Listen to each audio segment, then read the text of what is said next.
All right. So in last few sessions, we learned about how to source the candidates using the platforms like Naukri and LinkedIn. But now is the time to make sure that we save the data in a specific format so that we can share it with the management or else with the client organization for them to understand the profiles in a better way and get a glimpse of it.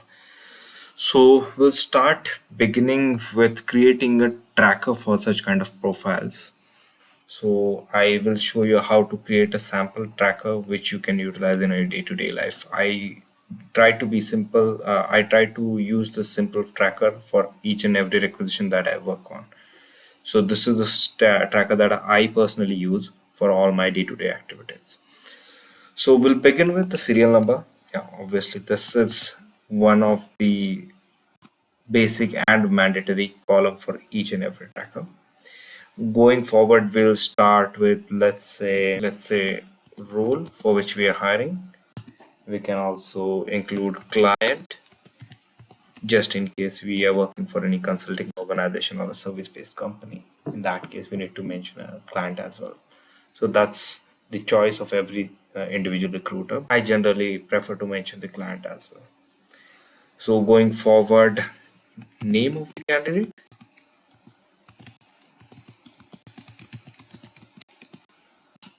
then contact number, email ID of the candidate, then experience, then current CTC. I mention it in the short form because I understand it this way. Then expected CTC of the candidate. Then going forward with the notice period, status, and remarks. So let's just beautify this first.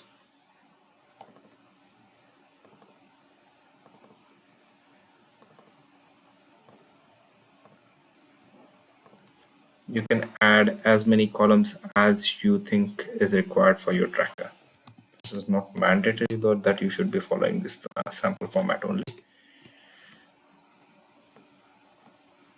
Let's say first go with 5 candidates.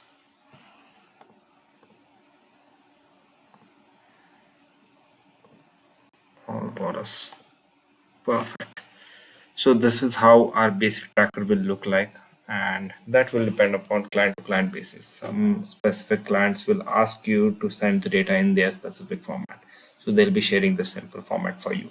You can just enter the data and details of the candidates with the same format. As of now, I have created a sample format for the tracker. I'll just fetch the sample data as well from here. Just so as of now, I have created a sample tracker over here with the sample data as well. So you can see the first column consists of the serial numbers. The second column consists of the job profile that we are currently hiring for. We can see the job role as well. The third one contains the name of the client that we are working with or working for right now, and then the name of the candidate. As of now, I mentioned EBC just for sample purpose. The contact number, the email ID of the candidate, the years of experience the candidate possesses, his current CTC, his or her current CTC, and the expected CTC, the notice period, and the status, the specific round in which the candidate is right now. And apart from that, we can mention the feedbacks or the remarks as well. So this is how it will look like, but I will try to mention that we need to make sure that our data is in a consistent format. So by that mean, I actually mean to say that, let's say I have a candidate who is already serving his or her notice period, and they'll be like released within the next 7 days. So in that case, what we can do is you can mention over here that serving notice period.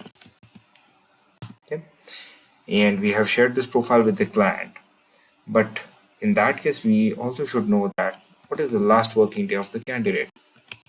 So by ELWD I means expected last working day. So let's say it's 12th of March 2023.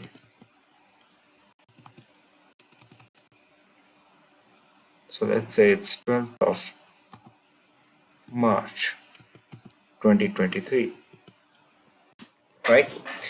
So now we can see here we have a candidate with notice period of 30 days. We have a candidate who's already serving his notice period. We also have a candidate with 60 days of notice period and someone with 90 days of notice period.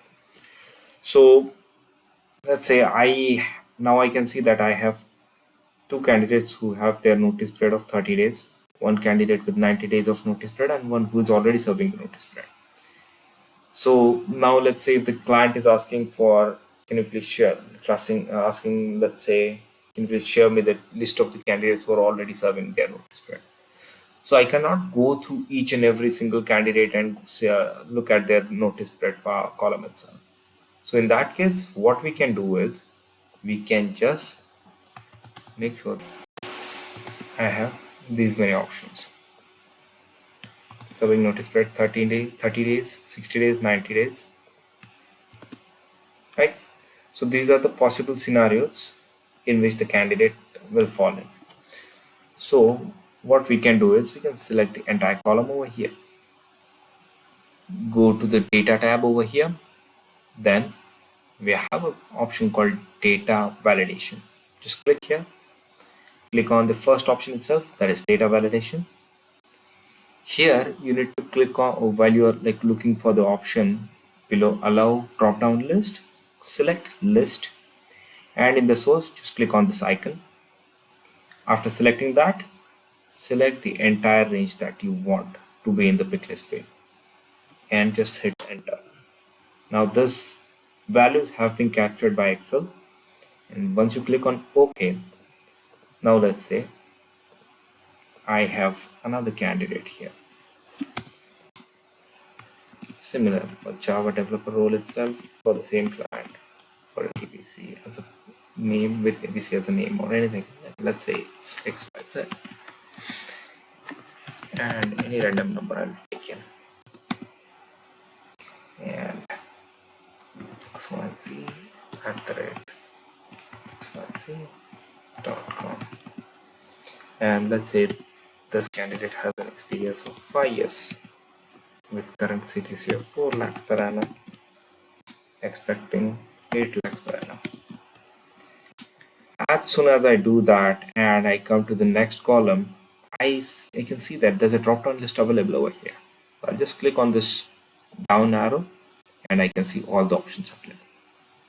So I'll be like choosing any one of them. Let's say if this candidate is serving a notice period, you can click the serving notice period option, and as of now let's assume that this candidate is serving a notice period of 30 days. He or she has a notice period of 30 days. So option will be automatically selected. But the major part comes into picture when you select all this